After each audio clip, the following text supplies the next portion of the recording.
As a reminder, why are your kids watching this crap? Or you. Or your adults. Yeah. Come Why on, are you? people. Jeez, what are you? This is the greatest comic book show ever, but it's not for kids. True. Poor choice if you're here. Mm-hmm. It's going to be a bad show. Where's Alec? It's going to be a lot less paused discussion-wise. Uh-huh. There will be fewer counterpoints. Right. Sadly. Gone too soon. Right. Hashtag gone too soon, Alec. And you get to enjoy all this extra purple color. Oh, yeah. All that extra room. There's no way he's watching this on the replay either, so we can say whatever we want about it. Not a chance. I actually don't know why he's not here, but he's hanging with his real friends, right? It's his real life friends. I think he's trying to get that Rona, get his Rona.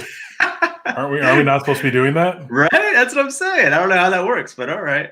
That's fine. I had to sit 6 feet away from my mother the last time I saw her. Come on. Yeah, I want to hug my own mother. I'm still live on Jig's channel, Perry. That's only because you're using a blue screen of my awesome mustache to keep it going here. And I appreciate that. But instead, you get the real thing, beard and all. It's really coming in. Are you guys doing the Rona beard? Are you trying to grow a Rona beard? Not really. I think mine just comes from laziness. I just don't shave it. I will eventually. Mine's a little shorter. I've been over trimming it by mistake, kind of. I'm not doing anything right these days. Yeah. Stress. So what else is new? Hey. Oh man, yeah. I have people that are refusing to shave until this is over, and in my head, we're gonna have like freaking mountain men by the time this thing's all wrapped up. It's kind of a ripoff of like the whole No Shave November thing that was a few years ago, and now everyone's just like, I don't feel like it, so we're gonna make it a thing. Yeah, well, I mean, I used to do that on the regular. Like, I would grow it during the winter, and then I'd just shave it during the summer, and then like repeat. You know what I mean? I think the longest I've gone without shaving is probably 2 or 3 years, and I've done that like 3 times throughout my whole life. So I've been having a beard for a long time, you know.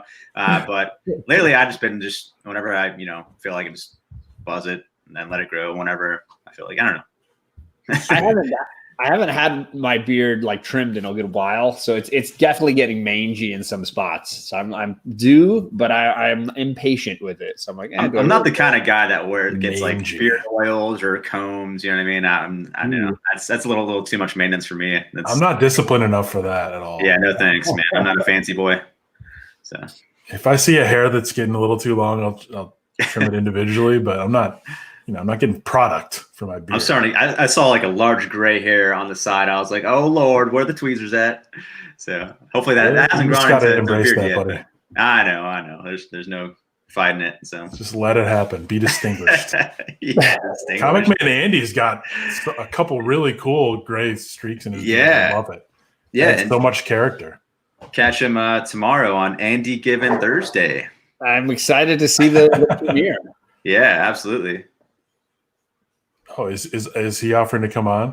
Mm-hmm. He made that offer. Bring him on. Yeah. I threw him the link on Instagram on Facebook, so we'll see if he takes the offer to come on the greatest comic book show ever. I know he's got his own Andy. show.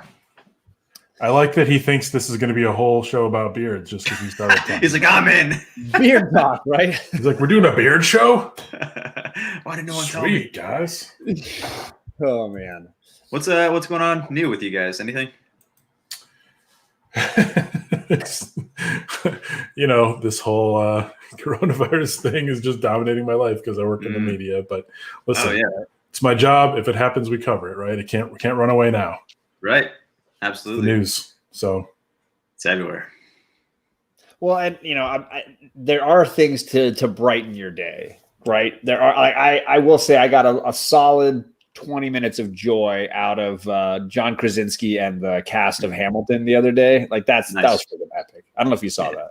Oh, shoot. You sent the link and I didn't watch it. I heard he shouted out Romeo High School, which is near me, actually. Did he? Yeah, so the robotics team or something. Yeah. So for those that don't know, he's been doing from his house Some Good News, SGN, this little like silly thing. And he had a girl that he heard was a huge Hamilton fan who was unable to go to the show because they had to close, right? So he had her come on. He had his wife come in because she was in Mary Poppins with Lin-Manuel, and they were talking. And then all of a sudden, in their show, Lin-Manuel jumps into their Zoom meeting, and then the whole cast of Hamilton jumps in, and they all start singing for this girl. It was freaking amazing. So awesome. I like it. There are great things out there, just like that guy's beard. Hey, there he is. How dare you, gentlemen, have a beard episode? A beard-isode. You're always welcome, man. You're always welcome. Hey, at least pants aren't required, right? It was cat for you. You couldn't resist. I would say discouraged. Right. Pinky's out. Stand up. Pinky's out. I'm scoring an A+ then tonight. Right? Look, my pinky's out. I'm not drinking the beer. I gotta get my whiskey going. I haven't gotten that far down the rabbit hole yet. It's more manly when you don't use all your fingers to lift. Yes. So I don't know that I can fill in for Alec, but this is gonna be fun. Oh, absolutely. Your beard length is closest to his, I think. Right?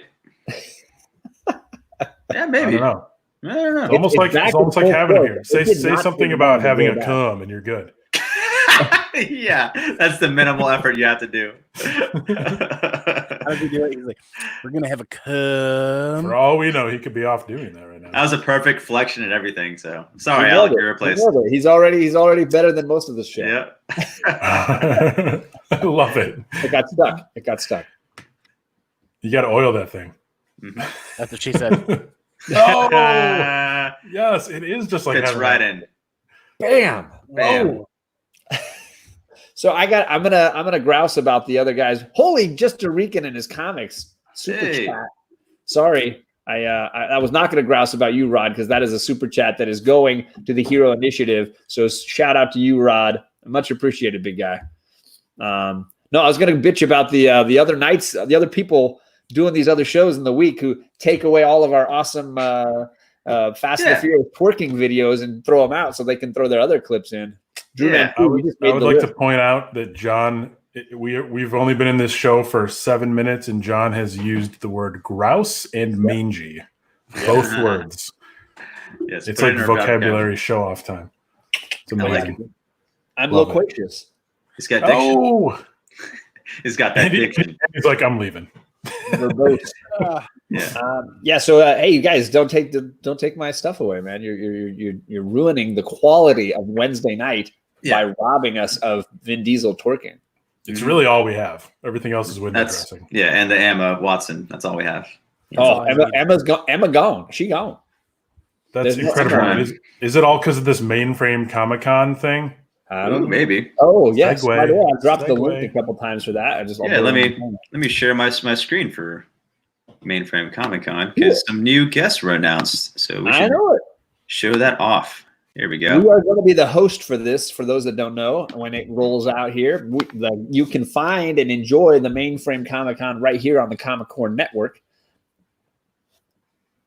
This is insane. Freaking Clark Gregg, you guys. They added Scott Thompson from Kids in the Hall. They added Joe Hill. Right.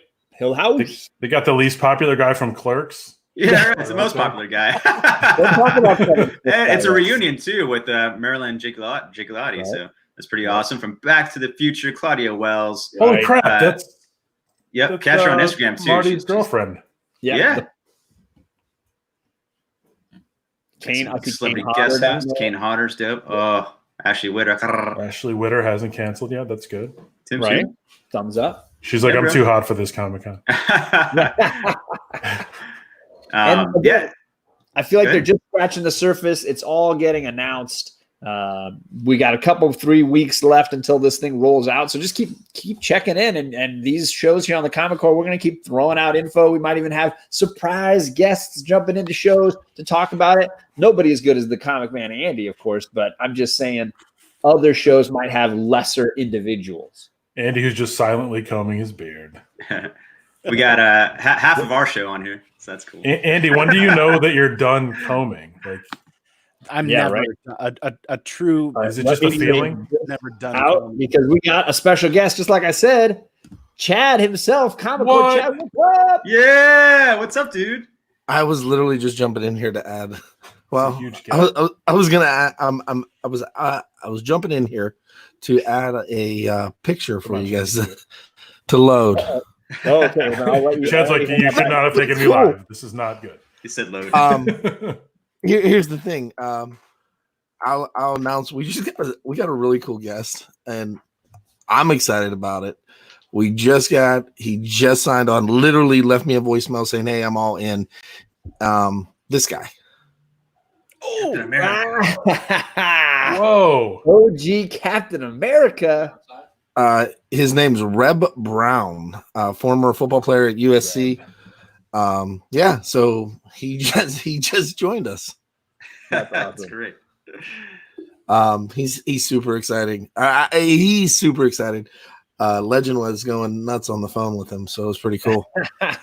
No rules. So here's the link one more time in the chat. Again, check out the website. They keep adding cool stuff. You guys want to be in the know. And of course, on these shows all week long, every week, you're going to see information news getting dropped. That week, everybody on the Comic Core is going to be living on Mountain Dew and a lot. I was going to say, I didn't want to say. Yeah, Mountain Dew and cocaine. I mean, Newsarama is doing stories. I think we're going to be on Bleeding Cool tomorrow. CBR. Oh, man. Just a Rican in his comics with another super chat. Wow, there you go. And I want to say on Sunday, Rod has his shout out show every Sunday. I'm going on his show just to talk about the Mainframe Comic Con. I'm going to try to get some other homies who will be doing stuff on the Comic Con to come around, and we're going to do a whole fun chat with Rod. So be ready if you want to hear more about the show. I will be over there on the Just a Rican and his comics channel talking it up. Rod must be a huge fan of that Reb guy. He just threw in an extra $2 after he saw that Reb guy's face. That's Captain America. Yeah. I was chatting with Chuck from Chuck Loaded Comics, and I told him that Sal from Comic Pop and his wife Tiffany, they're in. So they're guest hosting. They're going to be a guest host. I'm not sure who they're going to interview yet. Also, Caped Joel, he's also one of my favorites. He's from Canada. He's going to be guest hosting as well. He's going to be doing the Tim Seeley interview, I believe. Caped Joel, he's awesome. Yeah. So I'm very stoked, and I kind of want to do a little interview with just those guys as well. You know, a little side if we have time. I don't know the schedule yet. There's a lot going on, a lot to be announced. It's going to be 48 hours. Oh, you'll make we'll time. All night. Yeah, we'll make time. There's tons. There's tons of time. Awesome. And I got to tell Jason. I'm sorry, I broke kayfabe. Misexplained. Shit, show's over. No, I don't care. Yeah. I mean, Drew and I have the Cantu Manchu review. Like, my whole name's out there. I might as well put my social out there too. Oh, we did that to Carson. We gave him his personal address and cell phone. But Jason is a huge reason why like a lot of these artists are coming together. Because Ryland Grant, who is a super friend of this channel, has put in a crazy amount of work getting it's him and David Papos, right? Aren't they doing a dual writing live? No, and I think they have an artist, right? Or is that happening still? If Drew told you something, then because Drew and Alec have been handling them. Okay. At one point, they were going to get 21. Like it was going to be a writer and a artist to do a single page, 21 issues. Like of a different story, and I think they were going to call it Pandemic or something like that. That's cool. But well, we'll see. I mean, they're working on. Stuff we'll be announcing as we get closer. We'll get more details on that kind of stuff. Right now, we just want you to be spreading the news, and if you can, keep checking in with us because we're going to have info dropping on all these shows. If anybody wants Chuck on any show, hit him up. He's at home and he's willing. Thursday, he's going to be on with Andy for any Thursday. Are you thirsty? Any given Thursday? Yeah, my dog's drinking. I was going to say any given Thursday. Any given Thursday still to be decided. And Andy given thirsty. Or should we name the show? And then there's some guests that are going to be coming on the week of on every show. So it's pretty exciting. Awesome. So guys, I gotta go. That's all. See ya. All right, buddy. See ya. And I guess that's it, right? Yeah, that's it. He's cheating and has shorts on. Yeah, he's cheating. So Adam had a great idea for this show tonight. He really wanted to talk about the YouTube rabbit holes that maybe we're all sort of going down these days because we're watching so much more YouTube, getting so many more recommendations on YouTube, and there are so many things out there that maybe people don't realize. Non-comic book related things, places that you're like, I spent a half an hour just watching this guy cut wood, and I got to share it with you right now. Do you guys ever watch those videos of those guys that build like waterfalls and like in dishes and things, and those are incredible. Oh, in like South America and stuff. Yeah. Those. I just saw my first one the other day. I'm like, so good. How is this possible? And it's just like with a stick. And it was like a whole castle, like underground, pretty much, with waterfalls and a pool and beds and like insane. But how about the fact that their video quality looks better than anything I put on my YouTube channel? Yes. Yeah. It's like third world, and it's like he's like making his own Airbnbs, pretty much. You know what I mean? Like, come live in my crib. Well, here's the first one I want to share, and this guy's name is Matt Jordan. He's got like 641,000 subscribers to his channel. Matt cuts wood, and that is all. Yep. Nice. Every single video is this guy takes a piece of wood and carves it into something crazy like speakers or a freaking lamp or a freaking coffee mug. The guy is insanely talented. I'm going to copy and paste his link here. So control copy and put it in the chat. I found this guy's channel and my daughter's like, we have to subscribe to this guy. We have to keep watching his videos. And there's no like talking. It's just like music and the sounds of machinery. This guy is whittling wood. He's just whittling wood. And his videos, this one got almost 600,000 views. How many views does his Morning Wood episode have? Right. Oh. So it's Matt Jordan on YouTube, and I've watched probably half of his videos by now just because it's like you get down that rabbit hole. I'm just gonna keep going. I'm just gonna keep going. It seems like something Comic Smurf would have done. Like he always made stuff out of stuff, right? Yeah, he's an engineer, pretty much. I don't know. I'll play a little clip. I don't know if you can even like do much. Oh God, I don't want to. See, I got mine prepared past the This is embarrassing. It's bad. I do not want this. So look, he brings in this raw piece of wood. Wow. He has dye that he pours in and around it so that when he carves it out, like he pressurizes it. Yeah. This is still the same piece of wood. It's now been like all the grooves have been filled in with this resin. Oh yeah. He's so it's barely wood anymore. It's kind of more than wood now. It's more than wood. Oh God, no. Look at this guy. Look at this guy. Wow, look at that. That's awesome. So that's a cool bong. That's a nice bong. Well, he's not far from that. Yeah, it's a bong. Oh God, my rabbit holes are so stupid compared to this. Oh no! Yeah, my buddy, I found on YouTube in a long time. My buddy, I just want to shout it out. Way better than anything in the comic book community. My buddy has his own wood shop, and he just started his own YouTube channel recently. I wish I had remembered the name, but he's getting a lot of views because people like watching him like plane stuff and like refinish wood. You know, it's almost like those. I don't know. There's so many videos of people like peeling things off that people watch. You know what I mean? It's kind of one of those things where they find it like appealing. I don't know. So he's getting a lot of views doing that stuff. But yeah, like really cool. Popping. Right? Yeah, exactly. It's kind of like that too. Yeah, people are into that. Yeah. All right, so here we have Bear Island. What is this, Bear? Dude, right, Bear, so I have the VHS of this from Pizza Hut. You guys, I've already mentioned that most of my day is filled up with producing shows about local news and coronavirus and negative things. So when I'm done with that at 6:30, when my show goes off the air, I go immediately towards something just from my childhood, something innocent, something easy and nice. And for some reason, I don't know why this popped up, but like some Ninja Turtle stuff came up, and I immediately thought of this tour that I went to. Oh, lucky. When I was, I don't know, 11 maybe? Yeah, it's about that age, yeah. I remember my dad took us to this tour. It came to Pine Knob in Clarkston, Michigan. Oh, yeah. And I remember it was me and my brother and my dad. And I remember he went to go get us like popcorn and drinks and stuff. And he came back and he was like wearing a turtle mask. And we're like, Dad, that's so not, it's so You're not cool, Dad. cool. Like, quit trying to be a turtle. You're not a turtle, okay? I thought you said he's going to come back and you're crowd surfing. You're like, gone. So last night, I not only watched this, but I watched like the freaking making of video too. Oh, wow. I got to see that. Yeah. The stage presence. So bad. Oh, So horrendously bad. So I dropped the link for this video if you wanted to check it out. We're not going to get in trouble for this, right? Nah. We're sharing links. We're not playing the audio. We're just highlighting quality. I'm the only one who just heard that audio. You can play audio. It's okay, fine. Good. Like, who's going to flag a pizza or Ninja Turtle stuff?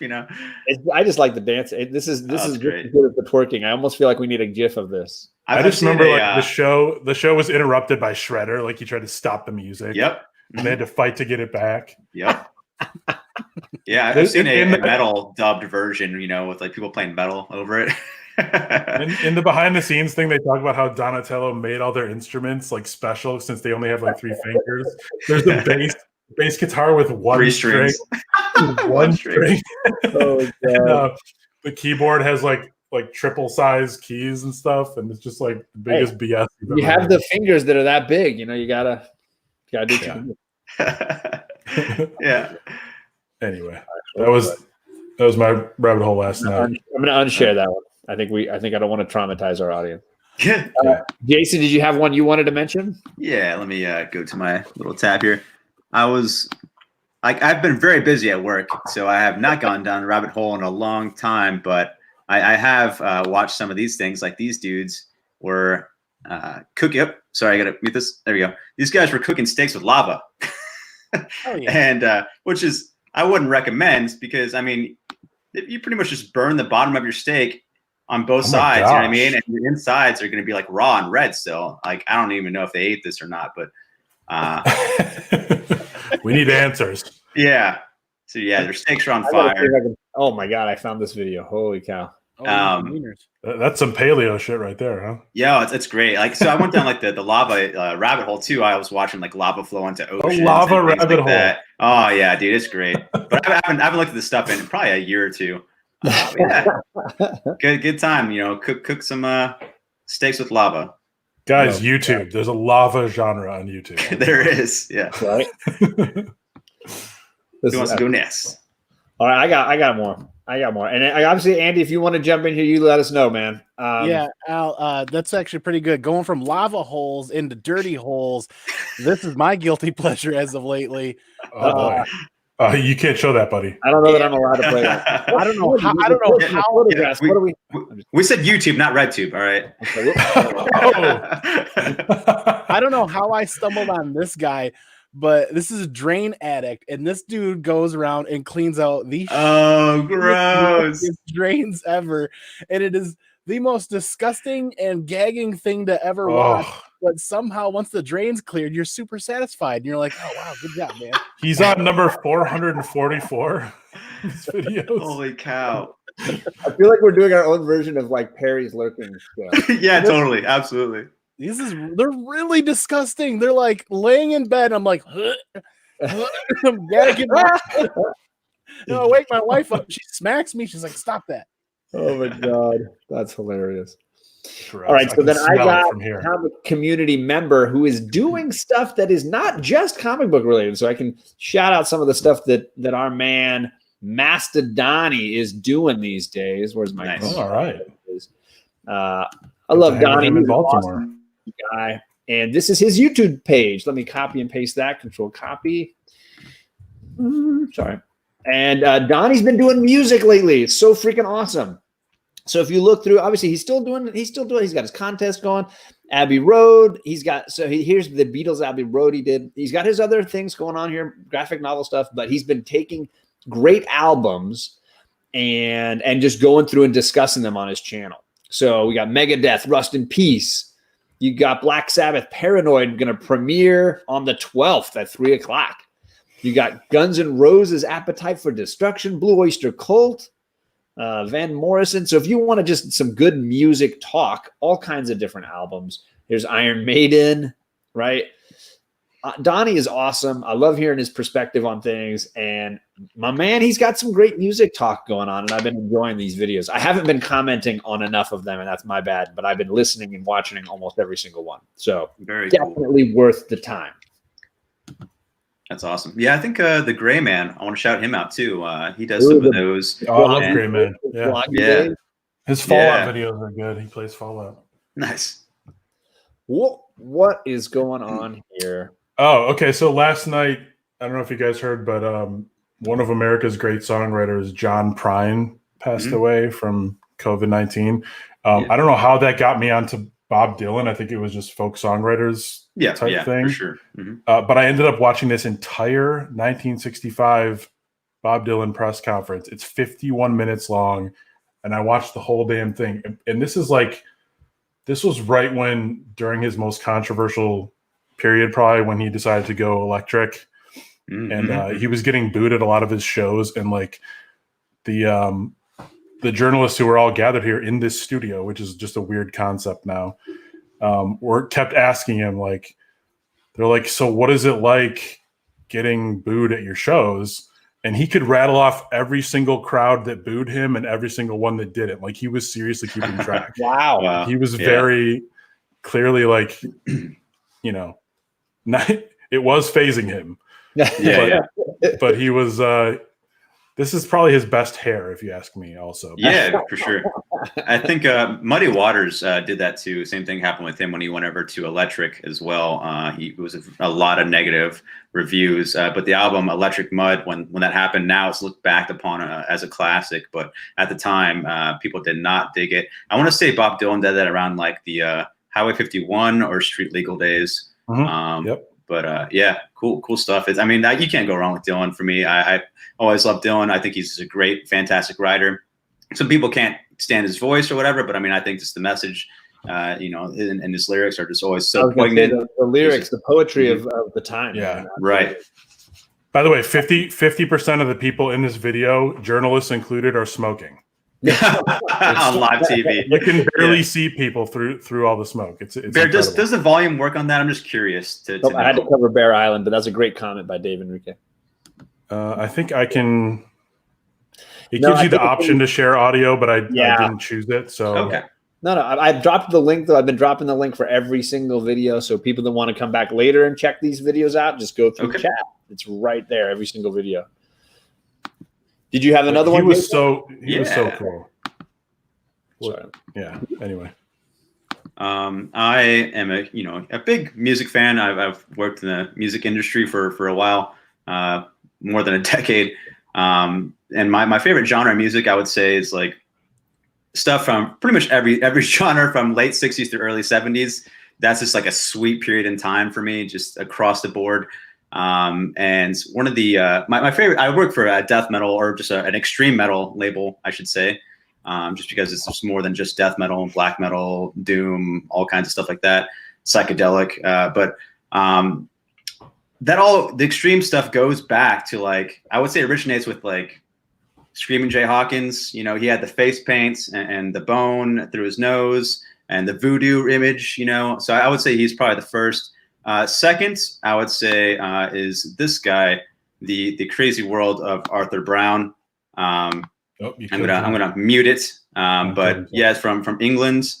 Their aesthetic, I would say, was stolen, I would say, recently by the band Ghost. You know that band Ghost? I went to click on you and I clicked on the wrong thing. Here we go. This one. Andy, you're hosting the show now, buddy. Right? Yeah. Andy's in charge. Oh, yeah, there's a band called Ghost, and they totally stole this image of guys and face paint.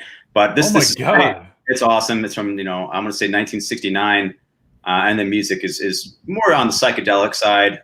It's so good. And there's another great kind of high quality video out there of them performing live a different song, but nice. It's so good. I mean, I love that stuff. My previous job before this label was working at a garage and psychedelic label, and this kind of fits more into the psychedelic stuff. But yeah, hey, look what's next in your up next suggestions. Friggin' Black Betty from Ram Jam. Yeah. This song "Fire" was used in the movie Hot Fuzz. After the one car crash where the guy got decapitated, and Skinner came cruising by, and he's playing this song "Fire" in the car. But yeah, cool stuff. Awesome. Let's see. Andy, did you have a second one, or do you want us to keep rolling? No, but that's really good that Ram Jam was up next. I don't know if I can find the picture fast enough, but there's a specific second. There's a specific second in that video where he looks at you and he's got his crazy like tongue sticking out, like crazy like acid trippy look on his face. And that's the exact screen grab that we use when any of our coworkers accidentally leave their email logged on and we quote unquote ram jam them. We send as many emails. It's like Rickrolling them, but ram jam. Yeah, we send as many emails as we can with that photo attached to it. So every email for 60, 70, 80 emails is just ram jam. That's like getting Rickrolled. Yeah, I can't find the image fast enough. That's what I just said, John. That's just I couldn't hear you. Okay. You're in that kitchen. I can't hear you. And there's a really whole is this sound bad? A whole Ram Jam No. hand washing. There's a whole Ram Jam hand washing step by step for this whole situation we're in right now. That's pretty good. That makes it so much more fun. Yeah, you can sing the song in your head. You're Ram Jam. Oh, Black Betty, you're washing your hands. Oh, Black Betty, wash my hands. Damn thing gone wild. Wash my hands. Now, my next one is somewhat related to Jason's new tag there. Arrest Carol Baskin. Before the whole Carol Baskin and crazy Cat King Tiger King storyline, I've watched the whole show, but I was a big fan of this gentleman known as the Lion Whisperer. I freaking find him this guy's crazy. Oh wow! So this is Kevin Richardson.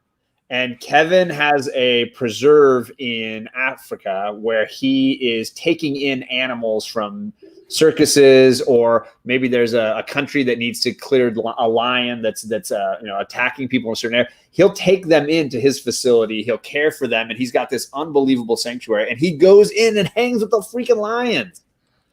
Wonder how many he's taken from Minnesota, eh? Dude, this guy's crazy. Oh, God, why do I get the commercials? You guys don't get the freaking commercials. Well, I passed the commercials already. Okay. And I skipped ahead in mine. So here he is. And I get the worst freaking Manscaped. Apparently, I need manscaping here on the side of the advertisements. Let me do that. How's that better? Jesus Christ.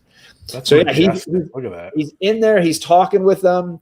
The preserve is enormous. So it's not like Carol Baskin's place or yeah. God, well, come on, let's get in here. Joe, what was his name? Joe Exotic. Joe Exotic, yeah, that's it. So he's just in there talking with him, hanging with him. Like a wrestler.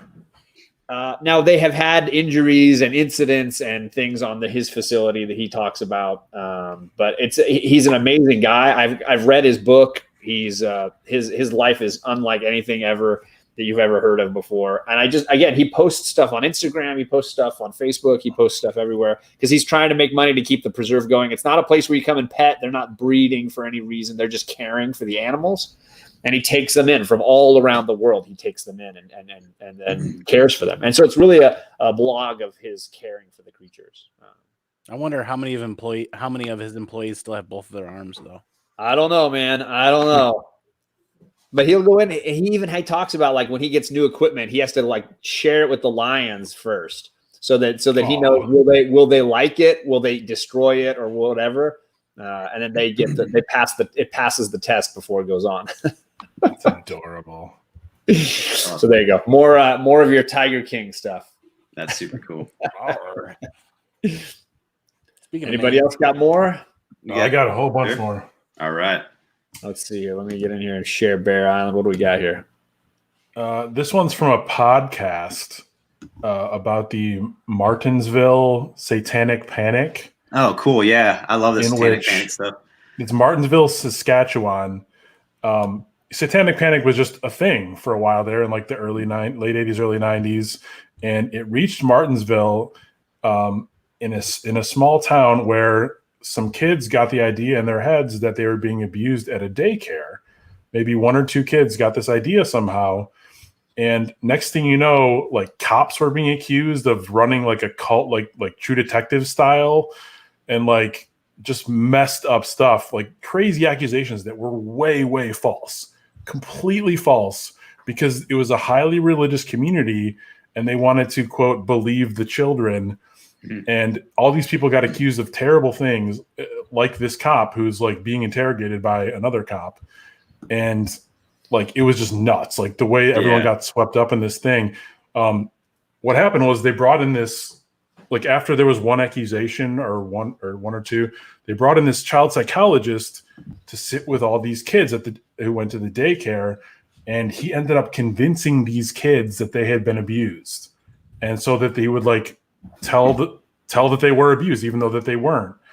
And it was just disgusting what happened, but there was a whole podcast on it, and so I of course had to watch. Oh yeah, 40-minute long CBC documentary on it. Dude, I love anything about the satanic panic. It's just such a I don't know. It's so funny to see people just get hyped up and almost like that mob mentality. You know what I mean? And see it take over. And it's incredible. There was this one movie called The House of the Devil, I believe it was called, I think. But it was like a modern movie, but they made it look like a 70s kind of film or an 80s film. It was shot and produced really well. But it was pretty much just like a babysitter, a college girl is looking for a job, finds a babysitting job, goes to the house, and there's, people doing rituals and stuff in the attic. And she gets caught up in that. I think she was there for to get sacrificed. But it was during that satanic panic kind of period, right. So no one knew what to believe and stuff. So yeah, it's a fun, interesting movie, and it came out on VHS as well as DVD. As a reminder, so the VHS release was really rare for a while. It was going for $200 on eBay. I got the second or third print of it, and I got it for $10. So it's pretty awesome. I'm really glad to have that VHS. But yeah, cool stuff, man. Part of the craziness of this story was this whole police force in Martinsville was convinced that this satanic cult called the Order of the Ram was going to descend on their town and just start killing people. And they were all weaponed up and shit and ready for this cult to come. And they never showed up. Did you ever see The Void? Because they didn't exist. Oh my God, Andy. Did you guys ever see the movie The Void? I don't think so. I don't think so. Okay. I'll drop it. But it's another kind of Cthulhu, H.P. Lovecraft influenced kind of horror film in a small town, and there's cults and stuff. I love all that crap. What is this show tonight? This sounds crazy. He's you guys are supposed to be freaking funny. This is funny. You guys. Carol Baskin is back with more. Yeah. More music.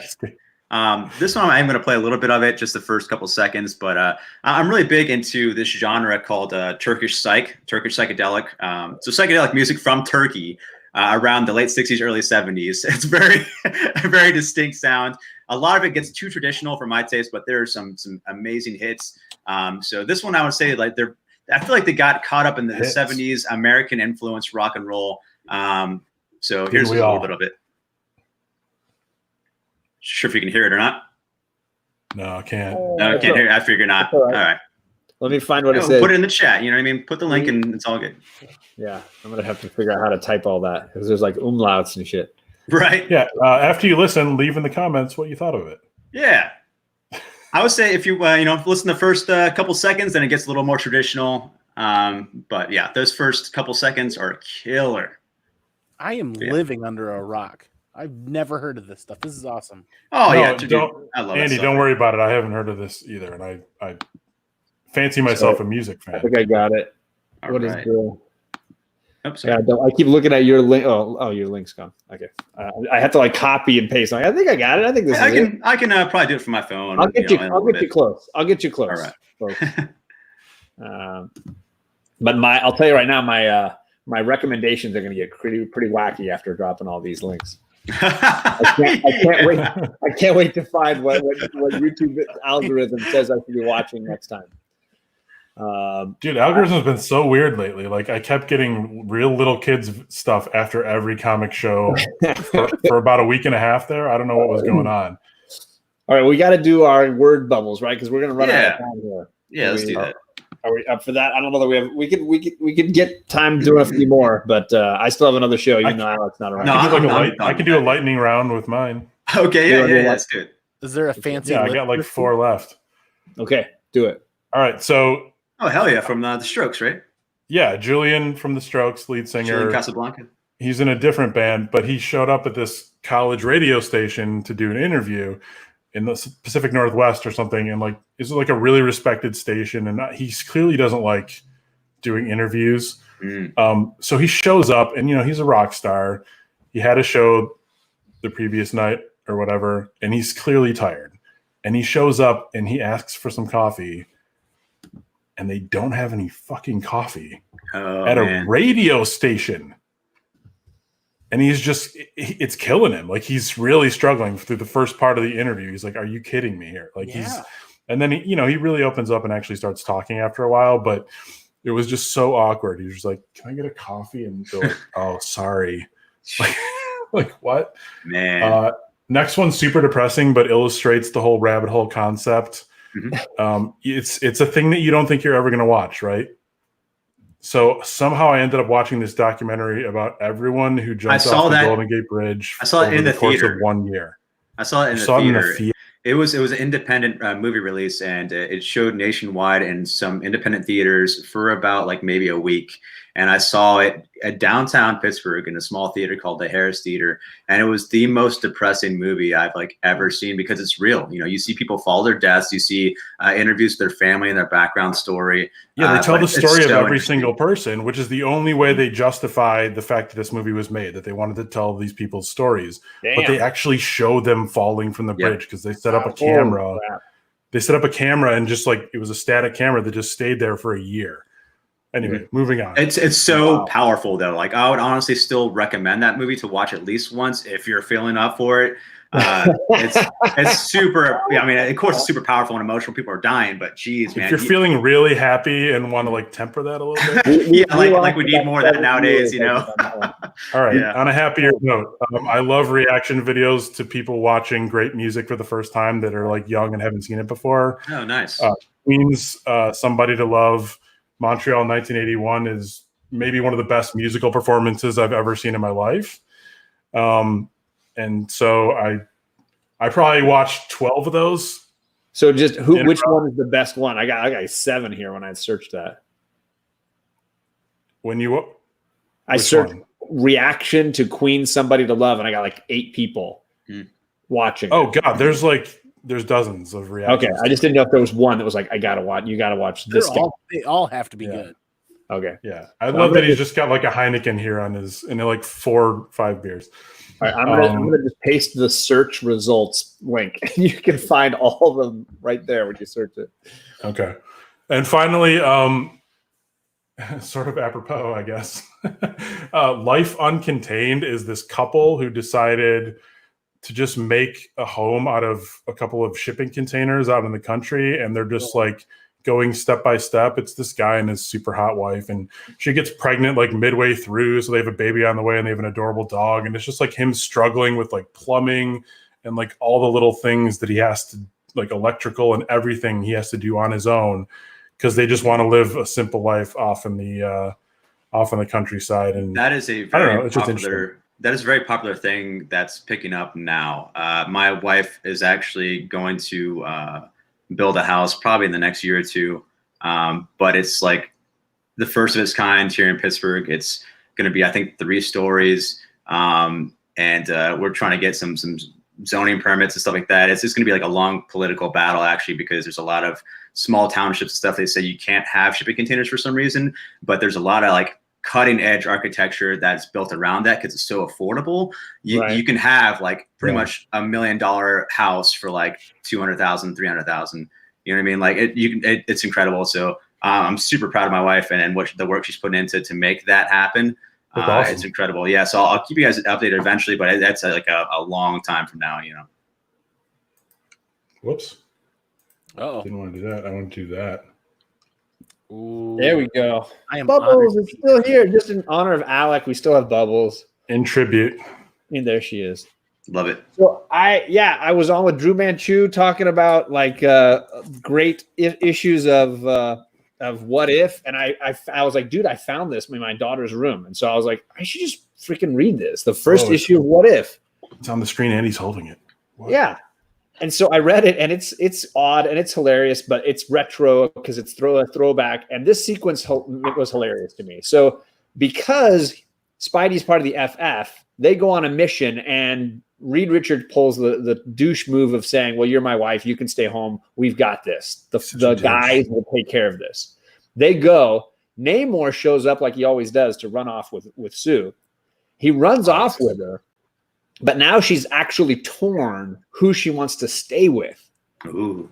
Because she's like, well, she makes the comment, well, you don't need me anymore. So of course she decides, I'm going with you. And he's like, and then of course you have Namor and his like giant vaginal looking this great shell device. And he says, no, Surface Man, I've secretly held this great shell device in abeyance. Against the day when Sue might willingly come to me. So if you will, but I don't. Please, Sue, trust me. And then she does that. Yes, I do. I must. It's like a bedtime story. It's so hilariously dramatic. And the fact that she waffles so dramatically between like where she wants to be and not. And then, of course, the climbing into the giant, the JJ is just amazing. That is so vaginal. It's ridiculous. It's hilarious. So the whole thing slayed me top to bottom. I was just like, wow. I don't know why I'm reading Hell Arisen. I liked it, dude. It's over. It was good. I liked it. Okay. It's not bad. It's not. I don't love it, but I wanted to be educated about Punchline, so I'm like, I'll read the whole thing. Okay. Nice. So anyway, Apex Lex, I guess, shows up at the apartment of like some former assistant of his. She's like, what the hell are you doing in my apartment? And of course he's like, there are a few black boxes I've created around the planet, safe houses if I needed a moment to regroup. She's like, you turned my apartment into a secret base? I love his response. Yes, years ago. Do keep up. and then she's like, is that why I have such shit reception in here? His answer is just, undoubtedly. Yes. That is the reason why you have terrible reception in here. Oh my God. That's She's complaining about having to pay the cable guy extra for like better Wi-Fi or something. Anyway. That's hilarious. Jason didn't have a cover. Yeah, this one's from a mysterious Transformer comic. Gomer, my buddy from Comic Cast on Sundays, catch us over there. He was in the chat earlier, so I was kind of hoping maybe if he's still there, shout out what issue this is that you posted. But I thought this is hilarious. It's one Transformer talking to another. He says, "You'd have activated an abstract weapon, a metabomb. A what? A metafictional bomb. It blows a hole in the fourth wall. Me no understand. Basically, it makes the enemy think their characters in someone else's narrative. Robbed of agency, they lose the will to fight. I'm still working on it." And he's like, guess what? I pressed it. Nothing happened. I didn't see you press it. Yeah, it must have happened off panel. What does that mean? I have no idea. It's just pure meta commentary. It's so good. I thought that was great. Yeah. It's like just you keep taking the joke to its absolute conclusion. Right. How far can you take it, right? Lovely. Oh, man. Cool stuff. Well, that was an easier show to fill than I thought it would be. Yeah, right? That was a great time. We got a better beard going tonight. The comic man, Andy, is here. Andy, thanks, brother, for coming by. Do you want to tell people about tomorrow night, maybe? I don't know, because then that means I have to uphold it. No, I mean, tomorrow night's just going to be something fun. Those guys have been doing a lot of Q&As. I want to see what makes them tick. I want to see what makes them tick about this Mainframe Comic-Con. What really lights their fires. And I kind of want to look at this from a perspective of somebody sitting at home. How are they going to experience this, you know? Answer some of those quick questions too. So that's tuning in tomorrow night on the Comic Core. You're going to get Comic Man Andy's premiere show, breaking down, discussing Mainframe Comic-Con, any news that's come up, get some of that inside scoop here on the Comic Core. So. You guys might have to come save me with some fart jokes or something. Oh, dude, I'll pop in. Yeah, always willing, except for the fact that that he and I are going to be playing Dungeons and Dragons at the exact same time. Oh, okay. Sorry. I mean, we have priorities, Andy. I'm just saying. D20s. Someday you're gonna show us that Dungeons and Dragons, right? Because I'm like dying to see it. Alec has got it all recorded, so he's got to start editing what is like 2.5 hours down to like 10 minutes of entertainment. Yeah. That sounds worth it. Basically, me acting like a drunkard. Oh, it's awesome. It's fantastic. I love John's character. Yeah, I picked a regular ass default character from the website. John's super creative with it, and his character is just a great, funny, hilarious character. It's great. Everyone's gonna love it. Comic relief. I knew that everybody would be taking their characters very seriously, so I played the asshole, which is what I do on this show as well. So it all kind of works out. Thanks everybody for coming. Hope to catch you guys again later in the week, and that is it. And tonight, though, what your show tonight? What do you got with Comic Jabroni, right? Yeah, we're talking about Why the Last Man. I got some of the best covers I love from this run here. So we're talking Why the Last Man, Volume 1. First, 10 issues is what we're doing. Jabroni and I, because he just read it for the first time. Boom! Look, Jason's got it. Oh my gosh, that's an omnibus. This is the omnibus of every single issue of Why the Last Man. So freaking awesome. Yeah, man. This is a murder weapon. Awesome. So good. I have not read that yet, and I cannot wait to read that. It is incredible. You're gonna love it. You can't stop once you start reading. A year, maybe. Once you start it, you can't stop it. Yeah. So I'm gonna bip over there and hang with Jabroni. So if you guys want to hang too, come on over. See you there.